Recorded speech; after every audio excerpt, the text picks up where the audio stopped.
students and colegas, and also because I'm a strong advocate of queer and feminist mujerista archiving.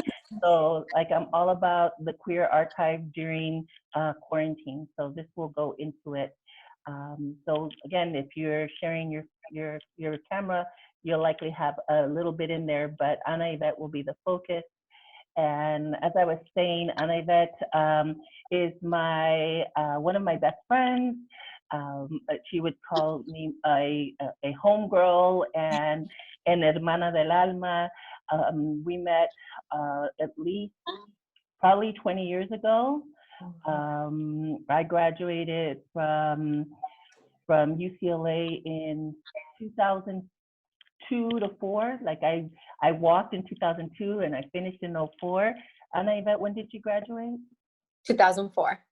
Yeah, so she was an undergrad and I was a graduate student, but we were both members of Raza Women, and we became fast spirit sisters and basically co-conspirators in Mujerista Revolution. So I'm really, really excited to have her. She is the star of the documentary of Radical Monarchs, her and her young people. And she's like living her life right now up in Oakland in quarantine. So I'm really excited for her to share her testimonial and her experience. It's very casual, no pressure, take your time. If you need a break, let us know you need a break. And folks who have questions, again, please feel free to post them in the chat anytime. And folks who have to leave, feel free to leave. I will have a recording available for everybody. So, Hermana Anayvette, would you like to tell us about yourself from the very personal? I know you are Centroamericana, so I want to hear about that. I know you're a mujerista, a mother, you're an activist and a world changer. Can you tell us about your life? Yes. Hi, everybody. This is my first Zoom talk, so I'm excited and I'm nervous. I put lashes on for y'all. Because I have like 3 lashes like holding on for dear life, and they're all going different directions. So, this is week 5 for me in the quarantine. But yeah, I'm super excited to be here today. Anita and I, like she mentioned, we are just really deep hermanas and friends, and we've been, really good friends for about 20 years. So it's really special for me to talk to her class and her students, and I hope you all know how lucky you are to have her as your profesora, because she is just life-changing. She was for me as a friend, as a maestra, because she was a maestra for me for a little bit too when I was an undergrad.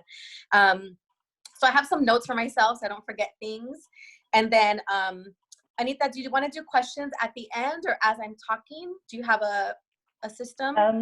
I think that folks can mostly wait till the end, but some folks might have to leave. So if you feel willing and open to take some breaks, you can take some breaks, but it's up to you however you want to do it. If folks want to ask a question, you can use the little raise hand function. Otherwise, again, the chat is always open. Okay, that sounds good. And then if you can help me just catch the questions if they're coming up. Yeah, so I mean, I don't know if I have that much to share, but like Anita mentioned, I am Centroamericana. I'm very proud to be Centroamericana.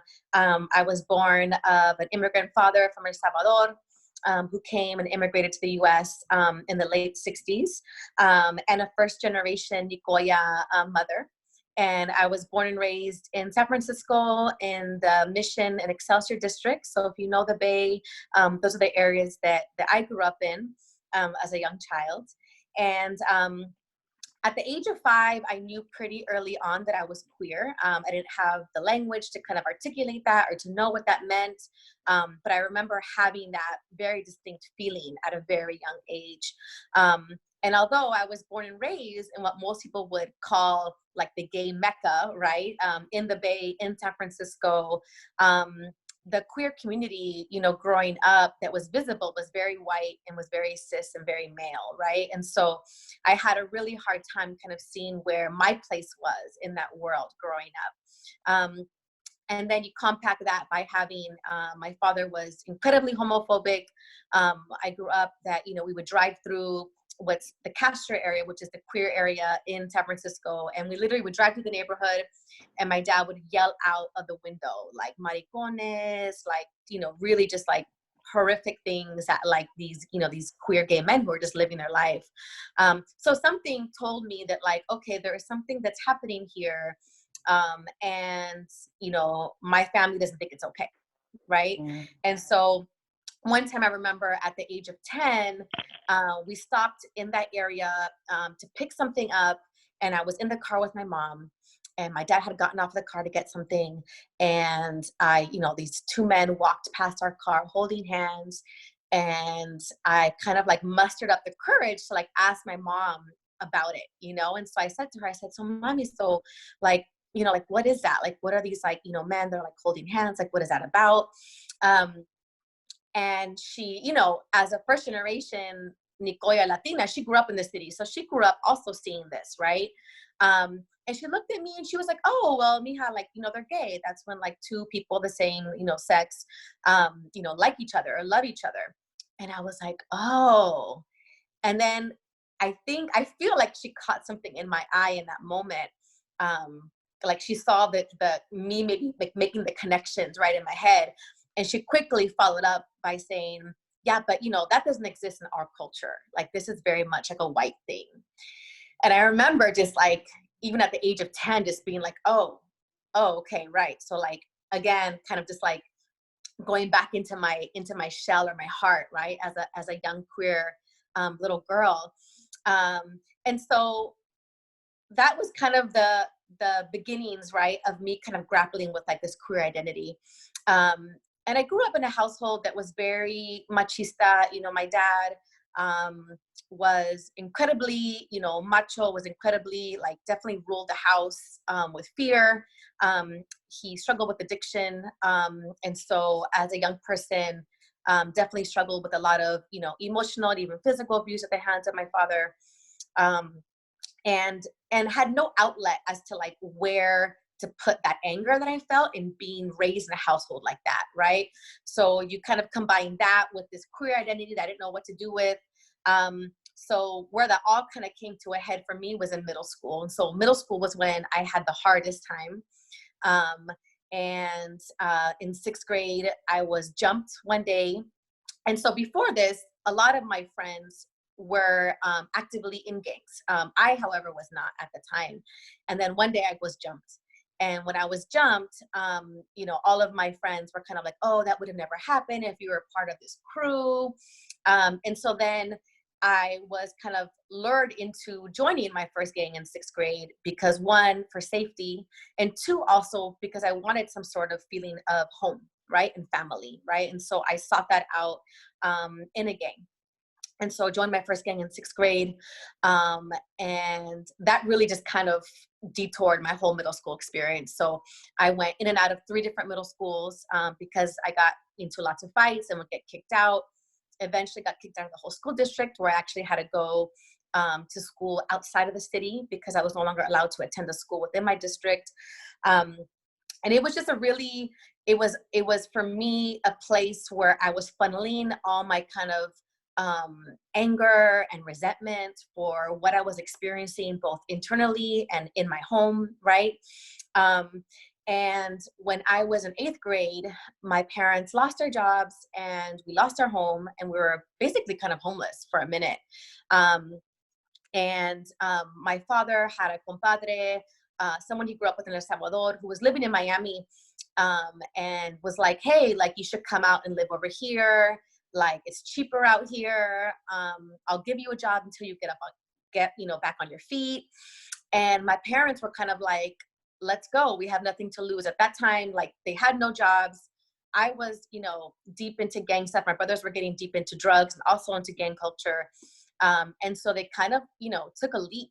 And I always say that move is what saved my life, because it really gave me an opportunity to start over, to move to a place where no one knew me, where no one knew my history, my background. And I remember my mom specifically having a conversation with me where she was like, you know what, like, I know you've been having a hard time, and this is your chance to really start over. No one knows you here. You don't have to stay on this path of, like, you know, that you've been on. And I really kind of took that to heart. Not to say that I didn't struggle in Miami, because I did, but I at least was able to leave behind that gang culture and that culture of, like, physical violence, right? And so Miami really afforded me that kind of opportunity to start over. Fast forward to high school was a whole other set of challenges. I definitely had a hard time fitting in high school, and definitely, you know, experimented a lot with alcohol and drugs in high school. And yeah, and didn't feel seen in what I was learning and what I was hearing, right, and what I was being educated on, and was really ignored by counselors. I remember my parents were not college educated, yet they always knew that education was this place where, like, power was going to be unlocked, right? And so growing up, although they never had the tools to kind of help me, it was very much, like, inundated in my head that, like, you have to go to college. I don't know how you're going to get there, but you have to go, because that is how we're going to access power and access resources. And so, you know, I remember going into my high school counselor's office and wanting to talk to the counselor, because a lot of people around me were getting pulled constantly into the counselor's office, and I never was, you know, like, no one ever came to talk to me about college. And so I remember one day being like, I'm going to go and, like, talk to the counselor about, like, what are my options, you know? And I wasn't a great student. I also wasn't a terrible student in high school. I was probably like a C average, I want to say, in high school. And I met with a counselor, and, you know, she basically just kind of looked at me and was like, oh yeah, no, like, you know, college really isn't for everybody. And, you know, you should really think about looking into, like, you know, what kind of, like, you know, service work you want to be doing, you know? And just, that felt really just kind of shattering to me, because I saw all my peers around me being pulled into the office and having all these options and doing college tours. And I was really kind of left out of that whole experience. So fast forward to when I graduated from high school, I ended up moving back to California. And I ended up moving to Santa Barbara, which I had a cousin who attended UCSB, and, you know, had a great experience, and had convinced my parents to let me move to Santa Barbara, where he was, and that they had a great city college there, right? So again, I didn't have the grades to apply to a 4-year. I wasn't supported to apply to a 4-year. And my father was very much against it. He was like, I'm not going to allow my only daughter, my youngest daughter, to move across the country to go to college. She's going to live here until she gets married, you know?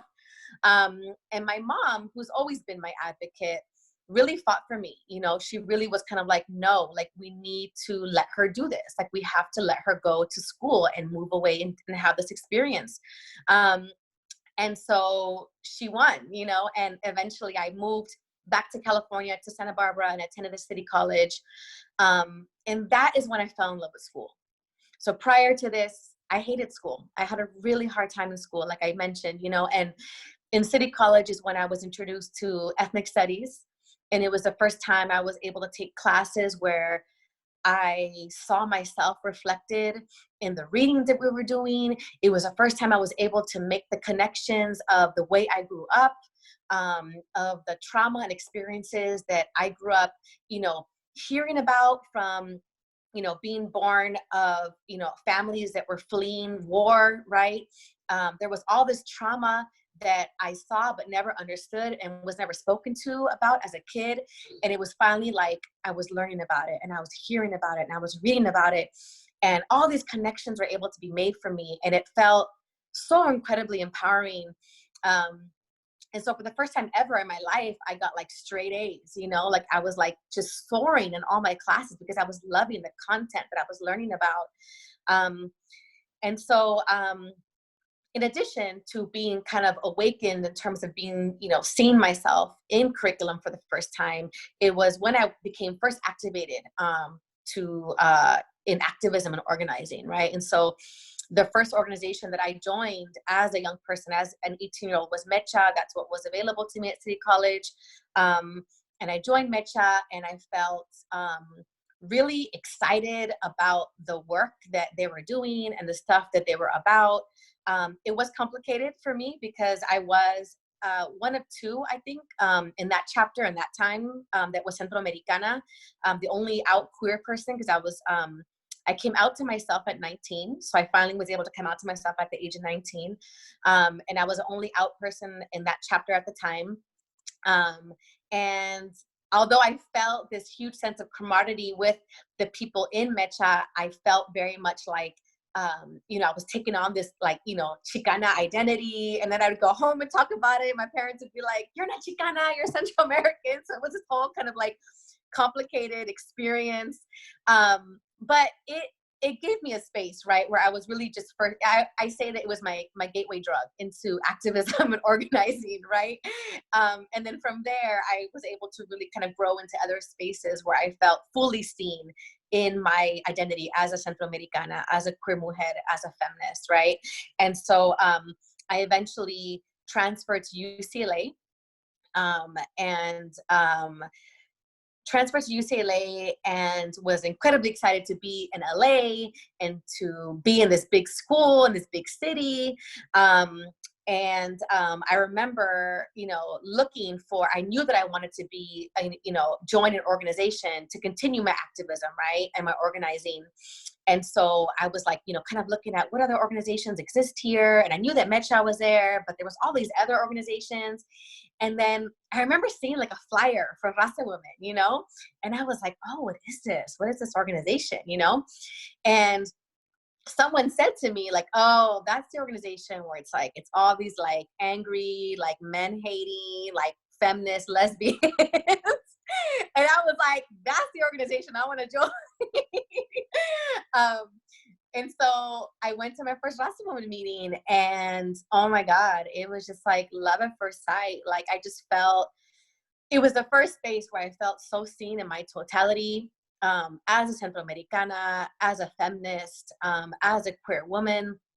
That's where I met Anita. It's where I met so many other women who are still my sisters today. And I organized Raza Women for, you know, the 2 years that I was at UCLA.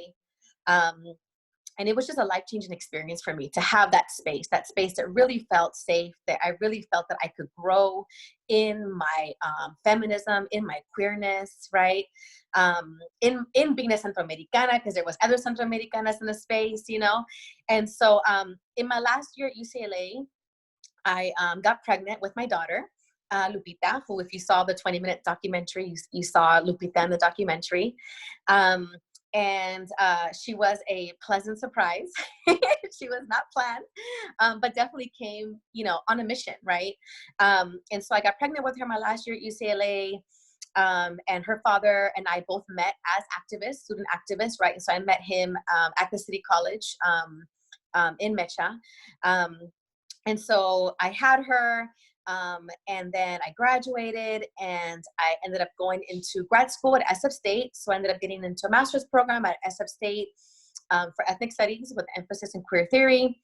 And Lupita was born, and, you know, because she was, you know, born into a very much an activist partnership, right? Both her dad and I met in activism. We're both very active in the community. She was raised very much in that community as well, right? And so she was attending marches with me, you know, from before the age that she could walk. She was going to conferences with me, et cetera, et cetera. And so when you fast forward to when she's starting to become her own little person, right?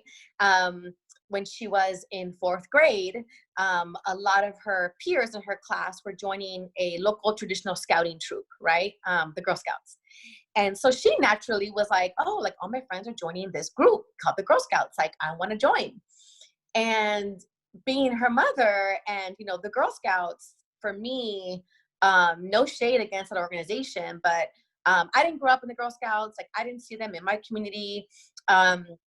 And because she was raised in such a radicalized family, I was like, I don't know if that's really going to be the space where it's going to like really, you know, center your experience, one, as a young girl of color.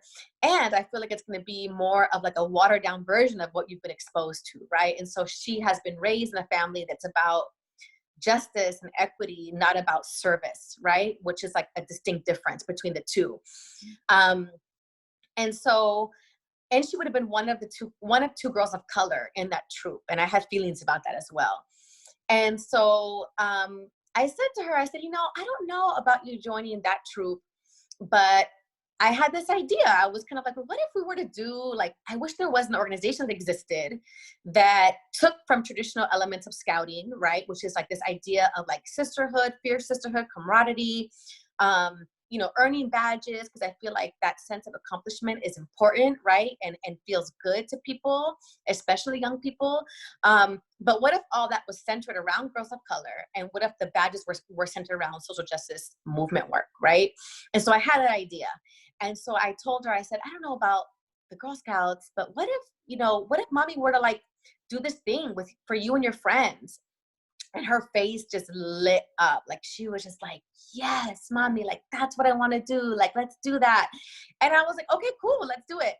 And, you know, at the time I was a programs director at a nonprofit working with LGBTQ youth. And so I was incredibly busy with my work, because community work is not like a 9-to-5 job. And with having a family at that point, you know, I had 2 children. So I had Lupita and her younger brother, Diego.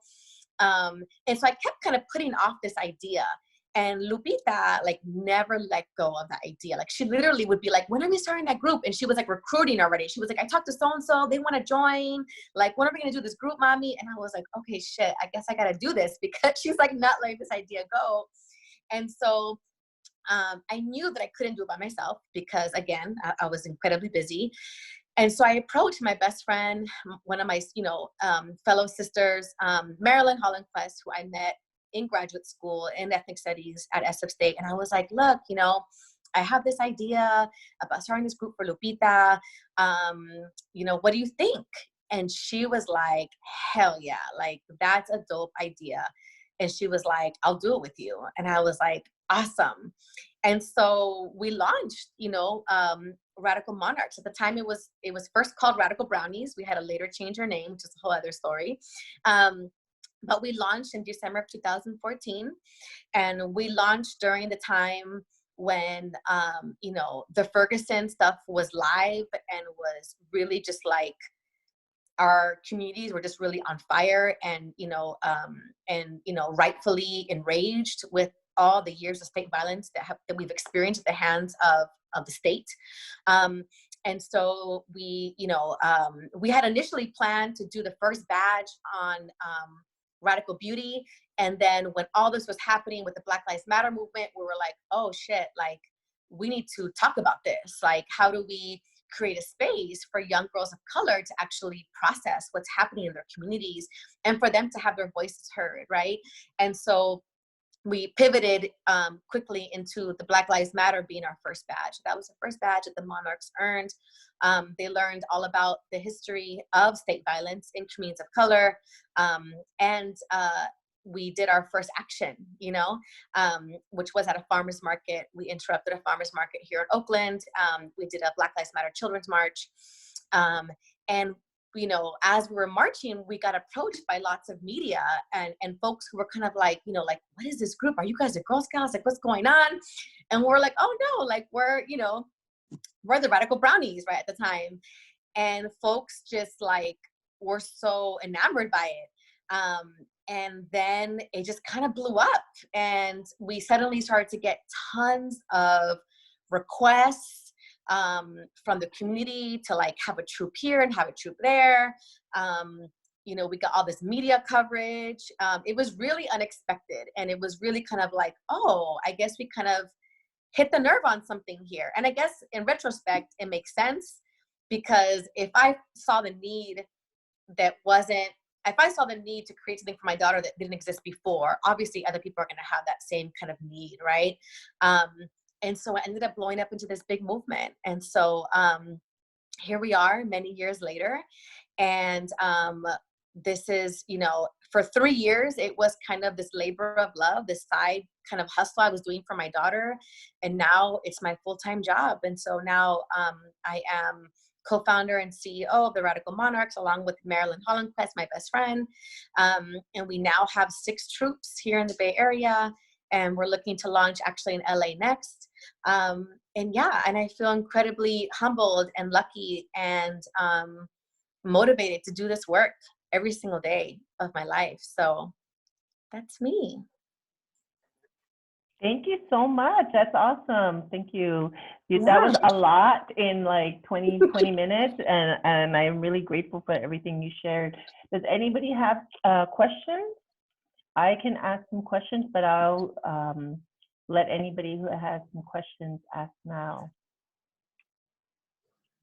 Don't be shy.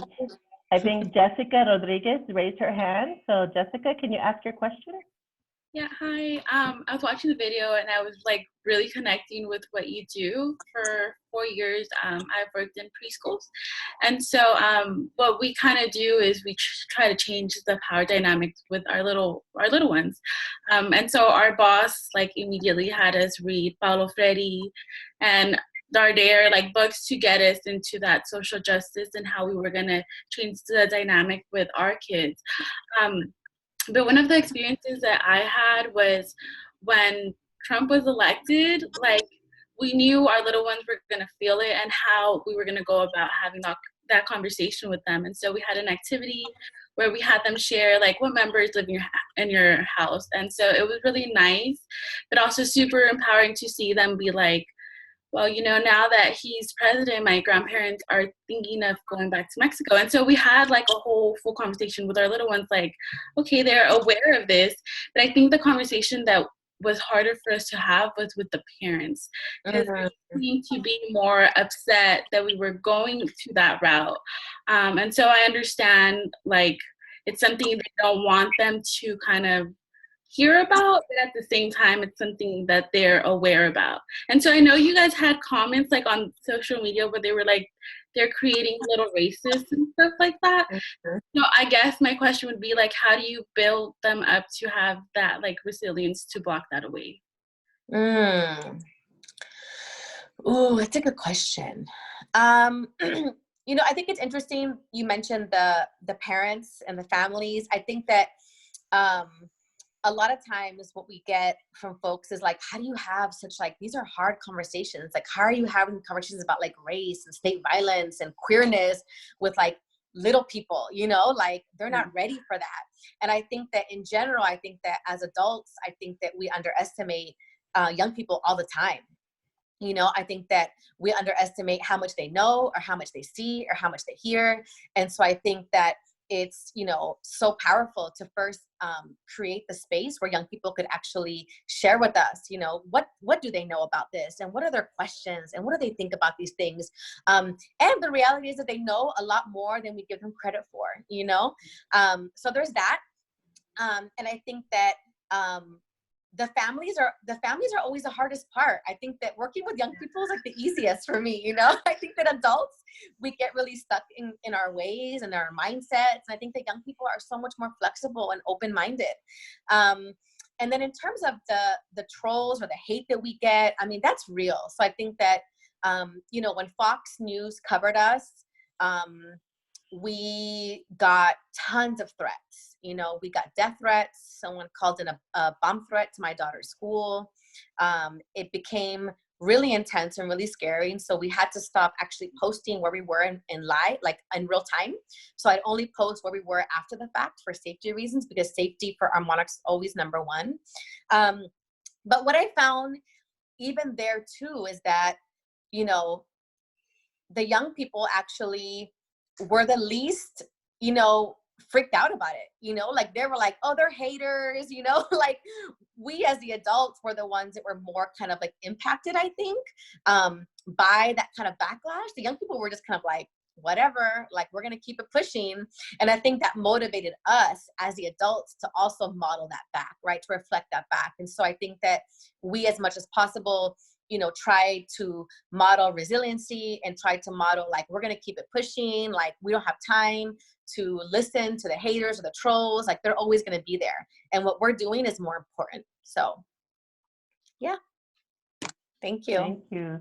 So very much along that question, Melissa has asked a question on the chat. She says, I love the work you're doing with Radical Monarchs. I wish there was something like this when I was growing up. I think we all do. Thank God for ethnic studies, at least at the college level, and we need to expand it. But she says her question is that since the topics can be traumatic as an adult, how do we make them kid-friendly or easy to explain them? And I know you talked a little bit about that, but specifically, for example, with Black Lives Matter and other experiences, how have you made them, quote, kid-friendly? And what are some good strategies that you've employed? Yeah, that's a great question. And we get this question asked a lot.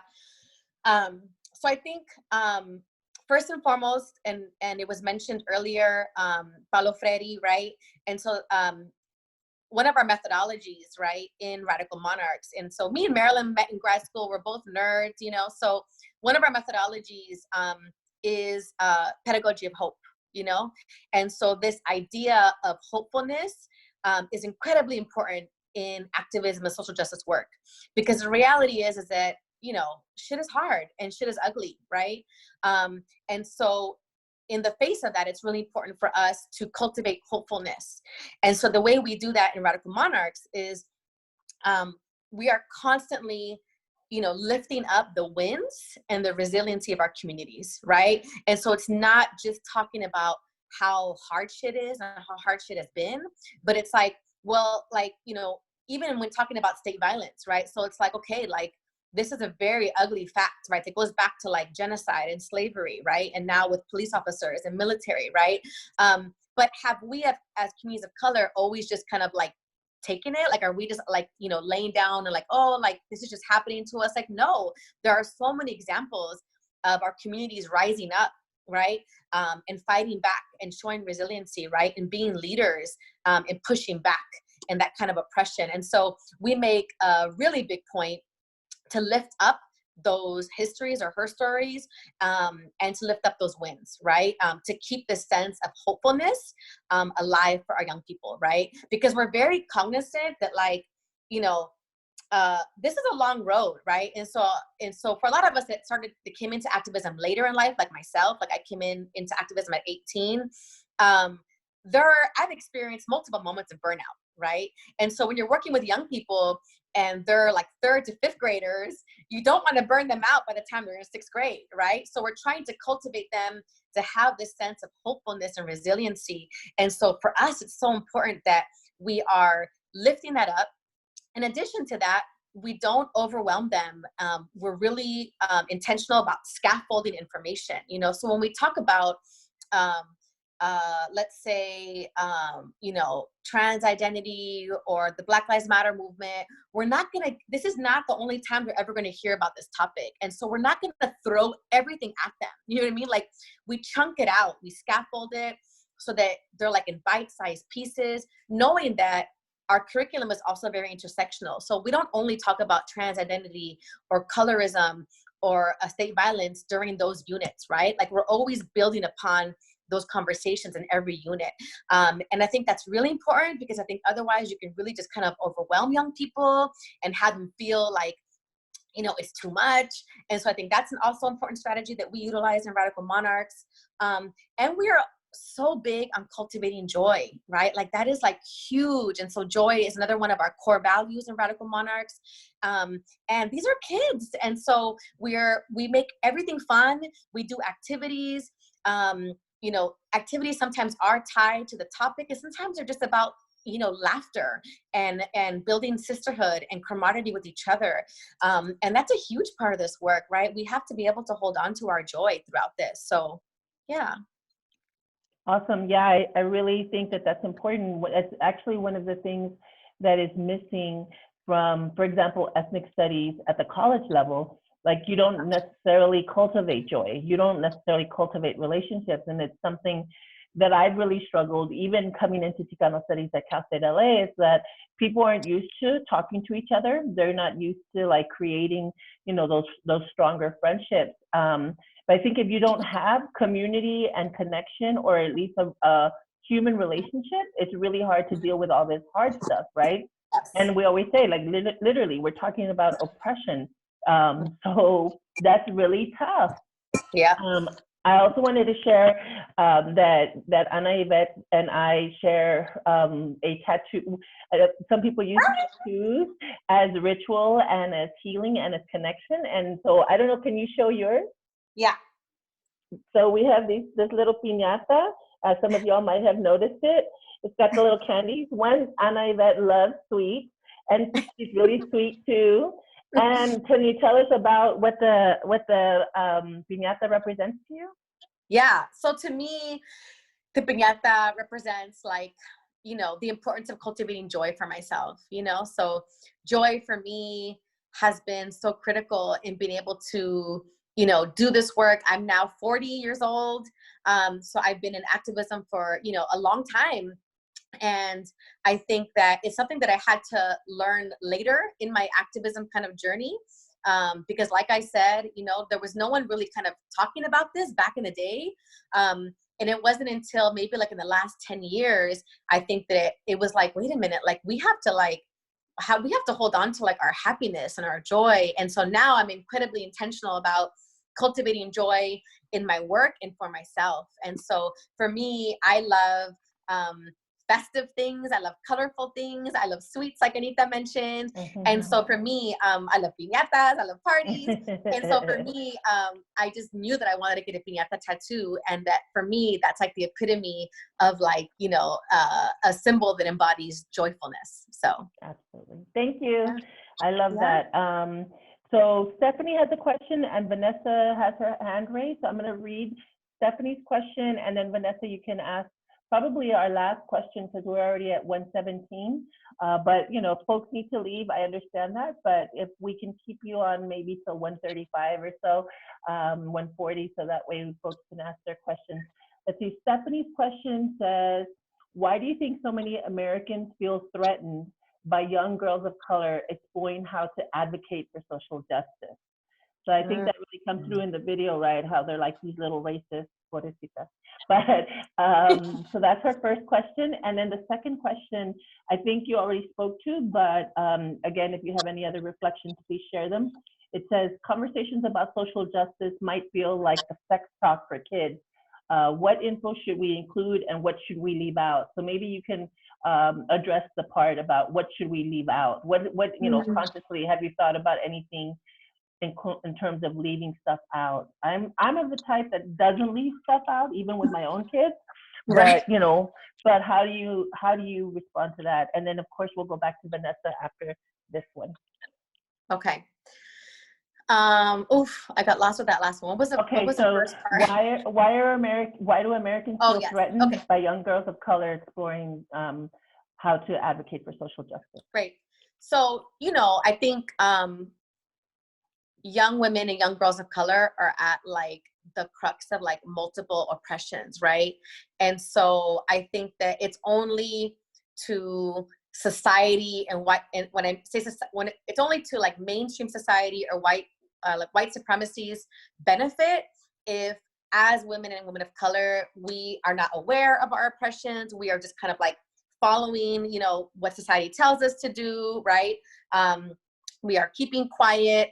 I think that society benefits from us responding in that way. And so I think that when you create a space that is actually centering young girls of color and their experience and their thoughts and their empowerment and their leadership, I think that that is a huge threat, right? That is a huge threat to mainstream society, to white supremacy, to how they want us to kind of fall in line.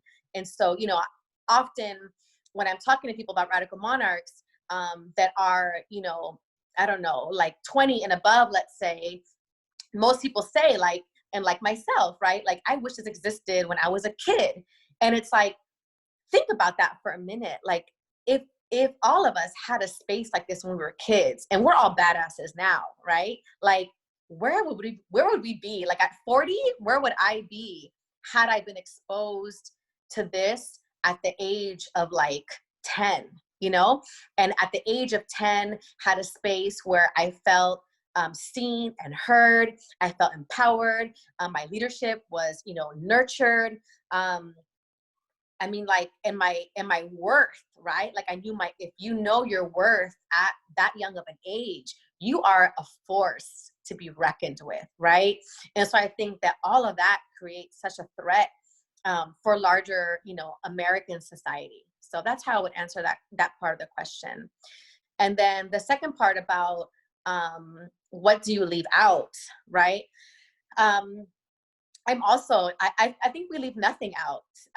We don't leave things out in Radical Monarchs. I think what we do though is we build, right? And so I think for us, again, the biggest thing for us is to not overwhelm, to be mindful about how we're building upon concepts and learnings, but we don't believe in censoring things, because again, I think young people know a lot more than we give them credit for all the time. So I think it's more about chunking it out, you know, and being like, okay, we're not gonna go here today, but we're gonna start, we're gonna create the building blocks, and then we'll eventually get there, you know?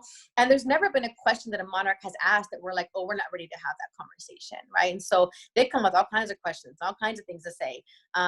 And if they're willing to ask the question, then that means it's, you know, our responsibility to create the space to have the conversation. So. Absolutely. Thank you. And for the folks who are looking forward to maybe seeing the full documentary, it is really interesting to see how the documentary focuses in on how hard it is to talk about. Like, so when a child says, why is this police brutality take place? Why are police murdering Black and brown people, right? Like, how do you answer that question? Mm-hmm. And the thing is, like, it's not okay to say to a child, oh, you're not old enough to have that answer, right? If you're old enough to ask the question, you're probably old enough to hear the answer. Mm-hmm. But it's upon us to think about how do we create, like, not wait for the question, but create the environment and the foundation upon which we can have the conversation. So I think that's what you all are doing. Vanessa, yep. Are you still here? Do you want to ask your question? Yeah, sure. Hi, I just wanted to say thank you for coming on and creating this work that, you know, like, gives a space for young people of color, especially little girls, like a space to be themselves. And so I went on the website of the Radical Monarchs, and I see that community stakeholders are needed to launch a troop. Mm-hmm. So my question is, how does one get support from community stakeholders? Who are they? And once they provide funds, do community stakeholders have authority over the course of the program? So let me see. So we launched recently what we're calling a community cost structure, right? And so, you know, when we got lots of media attention, we were really inundated with requests to launch troops everywhere. And my dream is to have a Radical Monarch troop wherever it is needed and wanted, right? Because I think every child deserves this kind of an experience, right? And so, but what also became real to us was how do we expand in a way that is sustainable, right? You know, for the first 3 years, it was just me and Marilyn, and we were doing it as, you know, volunteers, right? We both had full-time jobs, and we both had families to support. And then when we got this game-changing grant, it enabled us to finally leave our full-time jobs and do this full-time. And then for the first 3 years of that grant, which we're in our third year right now, it was just me and Marilyn. And then we finally got more money where we could actually hire a first staff member, right? And so what became real to us was, if we're going to support expansion, how do we do it in a way that's sustainable, where we're not killing ourselves trying to raise all this money to support all these troops? And so we came up with this idea of a community cost structure. And so we said, okay, how do we roll this out to the community so that communities that do want it can launch it? And we can support them, and it's also like they take ownership over it, right? Because here's the thing is that we had to grapple with the idea of, like, not every Radical Monarch troop is going to be the same, right? And it shouldn't be the same, right? Because every community is different. And so each troop should be reflective of that community. And so we had to step back and think about what are the pieces of this work that are foundational, that we're not willing to give up as we expand, because there are things you give up as you expand. And for us, it was like, you know, obviously our values as an organization, our operating principles, and it was also our training, right? Because me and Marilyn have a background in working with young people, right? We both came out of the youth development field. We both have worked in all these nonprofits working with young people and organizing and activism. And so for us, it was like, we want to know that people that are working with the Monarchs are trained by us. That matters to us, because we don't want some half-assed troops popping up and they're doing all kinds of like weird things, you know, like that's not going to be okay. And so we developed, you know, okay, these are the core things that a troop needs to have to launch. You've got to be trained by us. And so we came up with, okay, what is the minimum cost that a troop needs to function, for them to function for themselves, where we're not having to financially support them because we don't have the means to do that. And so we came up with what we're calling community cost structure with community stakeholders. So what we came up with was like it costs a troop, in their first year, it costs a troop $4,000, which is like nothing to function for 20 young people in a year, you know, which is very low cost. And so how a troop raises that money is up to them. And so they have autonomy over that. So they can either do a GoFundMe, they can do car washes, bake sales, or they can implement a sliding scale tuition for their Monarchs. And that pays the base level of us training them, of us giving them our curriculum, supporting them in our curriculum. And so, but each troop really has their own kind of agency to put their own flavor, you know, on the troop. And that's important to us because we want them to have control and them to have say on the kinds of things that their troop does or looks like, right? And so, yeah, and in terms of our bigger funders, it funds like our positions. We're really fortunate that right now our funders have very little say on what we do. We do what we want to do, or we don't take the money. So, yeah. Thank you. Yeah. Awesome. Thank you. Daniel would like to ask a question. Daniel? Hi, Anayvette. Thank you for your work. Thank you. My question to you is, are there any children books in the works that you know, made by you guys and you girls? Children's books? Radical Monarchs. Sorry, yeah, children books. Okay. So we ourselves are not creating children's books. However, we have been featured in a couple of children's books. There is this book. It's like, oh God, what is it called? It's like the Rad Girls Can book. It's like the A through Z of like activism kind of book. And so the author came in and interviewed a bunch of our Monarchs and talked to me and Marilyn.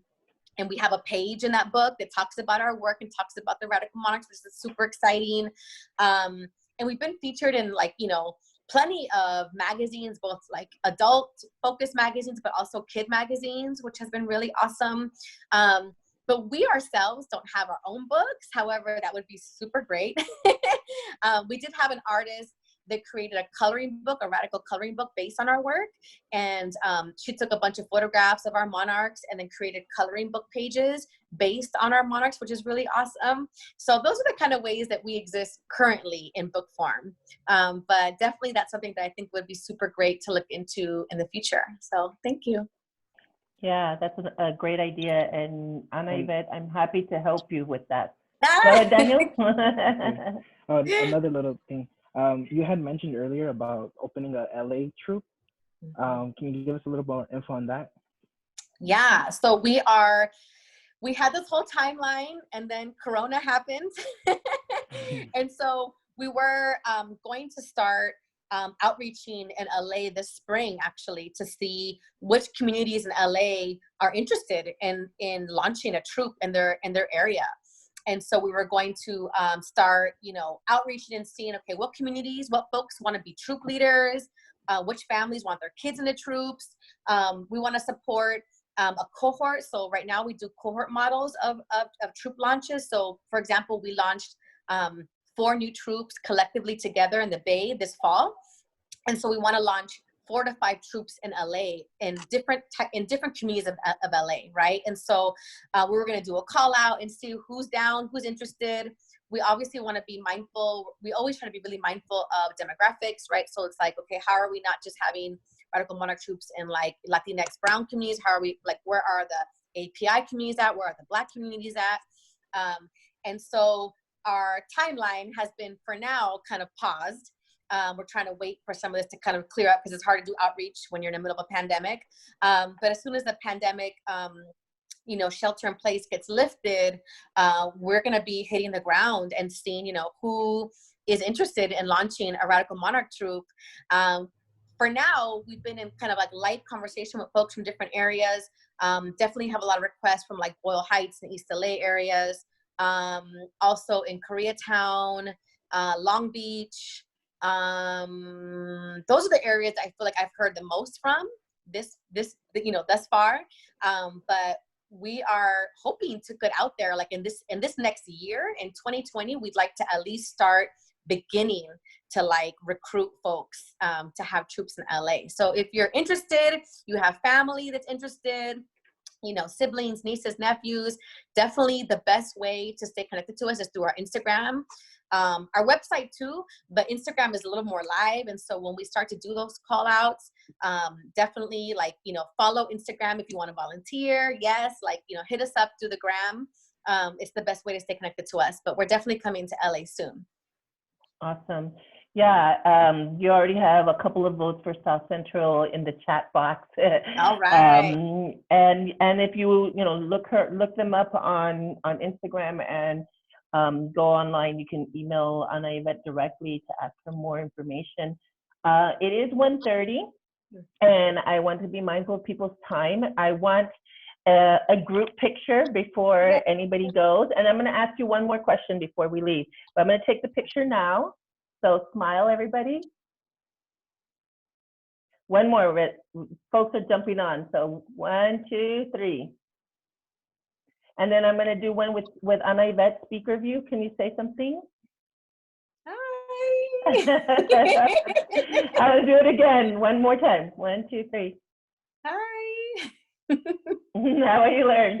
That is for the Mujerista and Queer Archives.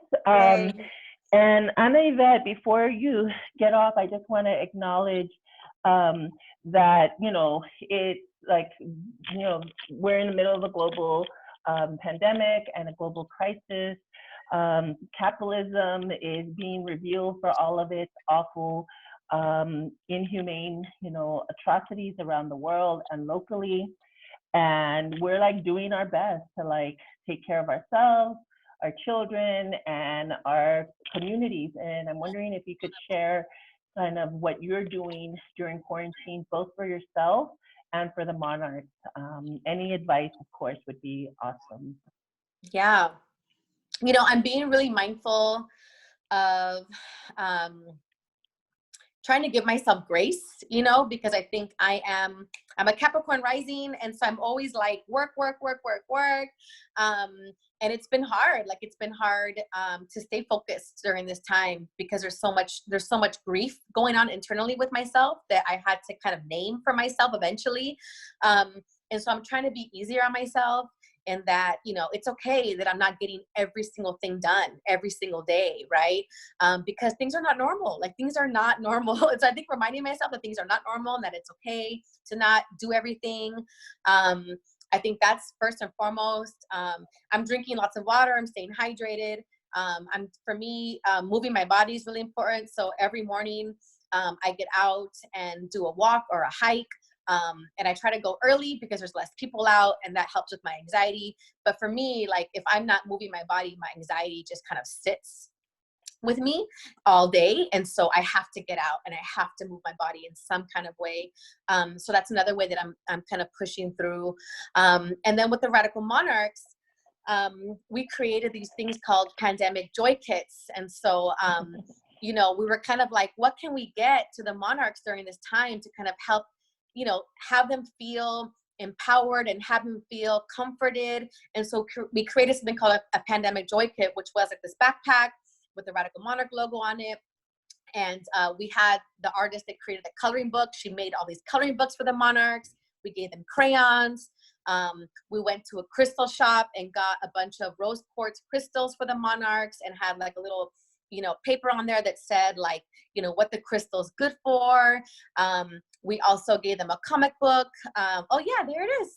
We also gave them a comic book that's written by a, queer Boricua writer, that's really all about this young girl in a post kind of apocalyptic world, as a way to kind of like entertain their imaginations, right, about what it looks like to live in a place that's like post-Rona, right, and how can they be empowered to see what their next adventure could be like for them.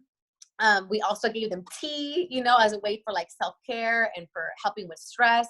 And we gave them these beautiful face masks that were made by she's actually an LA local artist, right? And so, yeah, so we gave them each these kits, which, was like a small token of us, wanting to give them something to be excited about, right?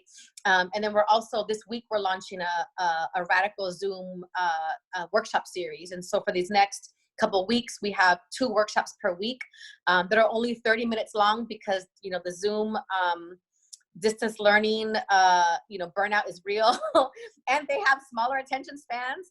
So trying to keep it short and sweet, but something for them to feel excited about and to cultivate joy. So the whole thing around those Zoom workshops for the Monarchs is about cultivating joy and connection. Not trying to have them like, learn about a badge right now. It's like, that work is going to be there right now. Let's connect with each other and let's have fun with each other. And so we hired a bunch of artists to kind of work with them for those workshops. So yeah, that's how we're kind of handling it there. Thank you. And I know that you hinted at, like, you not hinted, but you mentioned your anxiety. And I definitely know that people are struggling with their mental health right now in terms of taking care of their mental health, and folks who already struggle with depression and anxiety are feeling it even stronger. So I'm wondering if you can talk about your own experience with mental health and mental illness and how you have taken care of yourself. Any advice or strategies beyond what you've already shared. Again, I just want to like name it, because I think not enough people name the struggles that they're going through. We're taught to feel shame around it. And I know that you're very open about your own experience with it. So can you share with us? Maybe you're on mute. You're muted. I unmuted you. Let me see. Okay. Go ahead. Can you hear me now? Okay. Mm-hmm. Yeah, I mean, I have struggled with depression for a very long time. And something that I did leave out of my story, that's a big part of my story, is that when I was at UCLA, my last year at UCLA, and I was 5 months pregnant with my daughter, my dad committed suicide. And so my dad struggled with mental health illness, and, unfortunately, died at the hands of his own, mental health, demons. And so I have always struggled with depression. I think the anxiety for me came later in life. And, I think that for me, it wasn't until 2018, I want to say, that I really was able to kind of face my own demons of anxiety and depression. And really start to kind of like, unearth, like, what are these things connected to? How do I take care of myself? So for me, therapy is incredibly important. I'm really lucky to have found an amazing therapist. I've had 2 therapists in my therapy journey, both women of color, which makes a world of a difference. And so therapy to me is something that is critical for me to take care of my depression and anxiety. I'm also on meds. And so I take Zoloft, which is, a medicine that I take for my depression. And I've taken Zoloft on and off for the last 10 years. And so it's something that I have taken when I feel like all my kind of like other ways of self-managing my depression and anxiety aren't enough. I will go on Zoloft. And then when I feel like I have, I'm like kind of like balanced out, I will go off of Zoloft. And so right now, funny enough, I've been on Zoloft for this next, for this next round, I guess, for a year and a half. And I was about to get off of it before the whole quarantine thing happened. And I had this whole plan with my therapist. And then I was like, oh no, like now is not the time to get off of my meds. So, so I'm really glad that I made that decision for myself, and that I don't have a sense of shame around taking, medication. It's like, it's like anyone who takes, medication for blood pressure or diabetes. It's like, this is what I need for my own mental health. And so I have no plans to get off of it during this pandemic. And that is also a big part of the way that I take care of myself. And so in addition to my activity, my hydration, me constantly trying to find ways to cultivate joy, my, bi-weekly therapy, and my medication to me are ways in which they help me manage my anxiety and my depression. So, yeah. Thank you. Thank you for being so vulnerable and open with us. It's really powerful. I just wanted to tell you that I love you and that I appreciate you. For folks who can see my screen, this is Anayvette. I painted her and her partner, her baby daddy. My baby daddy. Who I love, both of them. They are divorced and co-parenting. And again, there's so much that we could talk to Anayvette about. She's a whole wealth of knowledge and wisdom. She's a young, fierce, mujerista, Centroamericana who represents all these different parts of who she is, right? Really manifests that intersectional kind of connection to social justice, social movement, to bringing in your personal identity as a mother, as a queer person, to all of her different facets of her life. So thank you so much for embodying this beautiful, fierce, resilient spirit. I love you, and I love you. Is there anything else you would like to share with the class before you go? I can't think of anything, but I do know that, hopefully eventually next fall, well, actually this summer, the documentary will be available to stream. So it's going to be, it's going to go through a major distributor at the end of this month. So stay tuned to hear that, and you'll be able to watch it and stream it in the summer. And then hopefully we'll be having a screening at Cal State LA next fall, and I'll be able to come out in person and do a talk. And I'd love to meet you all. And thank you so much for listening to my story and asking me such brilliant questions.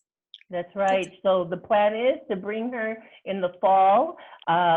We don't know what's happening in the fall, but we're, plan to see her again, plan to support the documentary, and let people know that this is happening, because a lot of people just don't know that this kind of fierce work takes place. So thank you so much. Yeah. Thank you, everybody. Bye, everybody. Bye. If anybody needs to talk to me, I have about 10 minutes afterwards, so stay on. See you later. Bye-bye. Bye, Profe. Bye. Take care. Good to see you.